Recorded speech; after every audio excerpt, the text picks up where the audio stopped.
Antoinette Gill, pinag-iingat ng netizens sa babaeng ito. Agad na humakot ng samot-saring reaksyon at komento mula sa netizens ang mga larawang ibinahagi ni Antoinette Gill sa kanyang Facebook page. Ito ay dahil sa isang kilalang personalidad na nakasama niya sa mga ibinahaging larawan. Sino nga bang babaeng ito at bakit pinag-iingat ng publiko si Antoinette Gill? Sa nasabing mga larawan, ang babaeng nakasama ni Antoinette ay walang iba kundi ang controversial actress slash vlogger na si Andrea Brillantes. Base sa ilang komento ay tila may naganap umanong collab sa pagitan ng aktres na si Andrea at tambalang Wamonette o Wamos Cruz at Antoinette Gill. Hindi lamang nga si Antoinette ang kasama ni Andrea sa mga pictures, kundi maging sina Wamos at Baby Mitchell ay present rin.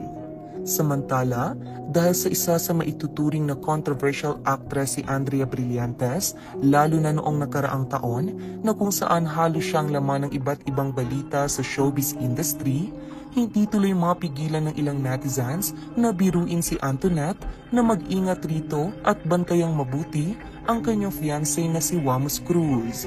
Matatandaan na nadawit sa cheating issue noon ang aktres na si Andrea Brillantes na kung saan pinagbintangan pa siyang third party sa naging hiwalayan ni na Catherine Bernardo at Daniel Padilla. Bukod dyan, nasama rin ang kanyang pangalan sa naging hiwalayang Miles Ocampo at Elijah Canlas at itinuro rin siyang dahilan ng pagkasira ng relasyon ng dalawa.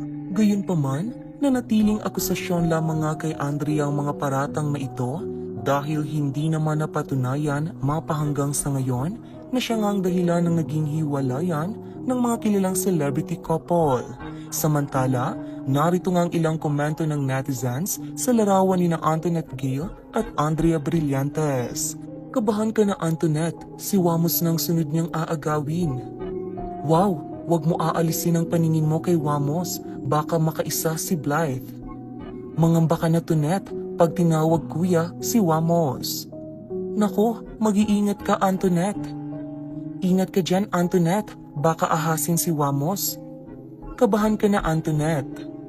Sa ngayon ay naka-turn off na nga ang comment section ng Facebook post ni Antoinette Gill na kasama ang actress vlogger na si Andrea Brillantes. Marami rin naman ang nag-aabang sa vlog ng mga ito kung sakaling may naganap ngang collab.